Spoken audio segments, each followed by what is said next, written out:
Assalamualaikum warahmatullahi wabarakatuh. Selamat pagi siswa-siswi kelas 4 Khalid dan kelas 4 Said. Bagaimana kabar kalian? Semoga dalam keadaan sehat walafiat ya, dan tentunya masih semangat. Ayo kita mulai pembelajaran hari ini dengan melafalkan basmalah. Bismillahirrahmanirrahim. Sudahkah kalian tahu hari ini kita mau belajar apa? Ya, budaya Banyumasan, tepatnya bab 7, Babat Banyumas, asal-usul Aji Barang. Silahkan kalian simak video ini sampai selesai ya. Selamat belajar! Aji Barang merupakan salah satu kecamatan di Kabupaten Banyumas. Menurut cerita Babat Banyumas, Aji Barang merupakan suatu kadipaten yang didirikan oleh seorang pendatang dari kerajaan Galuh Pakuan yang bernama Jaka Mruyung. Pada malam keempat kelahiran putra Adipati Munding Wilis, gerombolan perampok dari Gunung Mruyung, Abu Lawang, datang untuk menghancurkan kadipaten.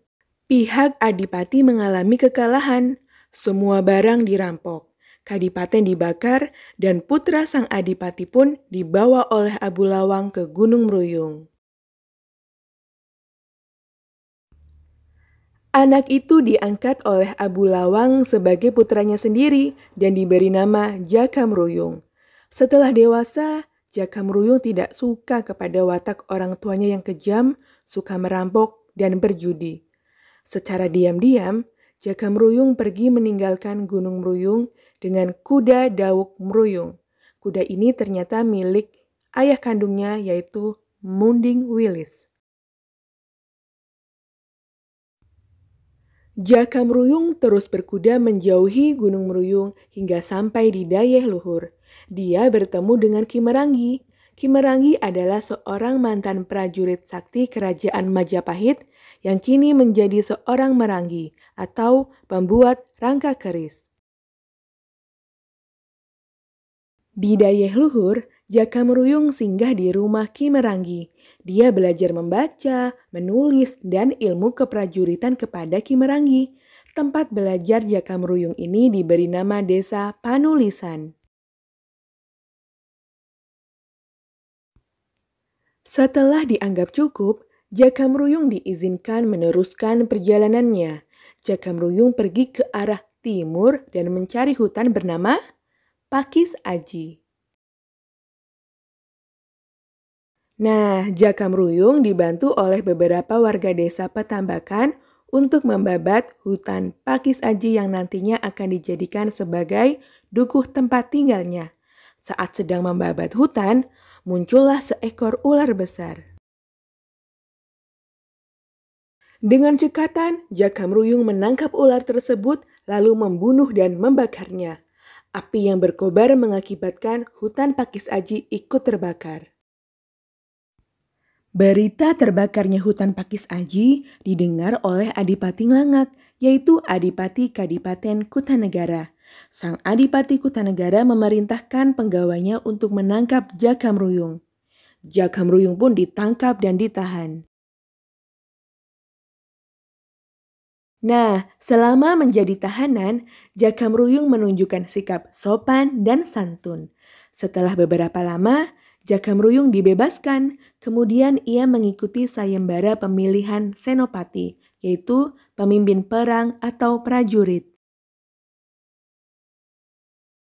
Ya, Jaka Mruyung berhasil menjadi pemenang sayembara setelah mengalahkan Ki Kentol Ireng. Ki Kentol Ireng dikenal sebagai prajurit yang kejam dan sombong.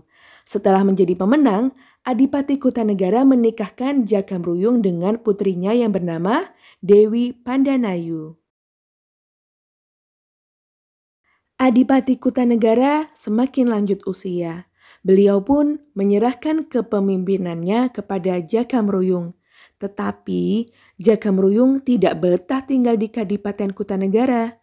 Akhirnya ia memindahkan ibu kota ke hutan Pakis Aji yang telah dibabatnya. Hutan Pakis Aji selanjutnya diberi nama Aji Barang, sehingga kadipaten berubah menjadi Kadipaten Aji Barang dan Jaka Mruyung menjadi Adipati Aji Barang Yang pertama. Nah, demikian tadi adalah asal-usul aji barang. Jadi kesimpulannya, berdasarkan Babat Banyumas, Aji Barang didirikan oleh Jaka Mruyung. Awal mulanya, Aji Barang adalah hutan pakis aji yang akhirnya dibabat dan dibuat menjadi suatu kadipaten. Ibu kota Kadipaten Kutanegara dipindahkan ke Kadipaten Aji Barang karena Jaka Mruyung tidak betah tinggal di Kadipaten Kutanegara. Dan Jaka Mruyung adalah Adipati Aji Barang yang pertama. Alhamdulillahirabbil alamin, hari ini kita sudah mempelajari asal-usul aji barang. Insya Allah akan menambah wawasan kita ya. Amin. Apabila sudah selesai menyimak video ini, yuk kita kembali lagi ke on class, pilih tugas harian pada mata pelajaran budaya Banyumasan. Kalian selesaikan pertanyaan-pertanyaan yang harus dijawab ya. Sampai ketemu pada pembelajaran berikutnya ya. Oh ya, selama di rumah tetap laksanakan ibadah, jaga kesehatan, istirahat yang cukup. Sekian, terima kasih. Wassalamualaikum warahmatullahi wabarakatuh.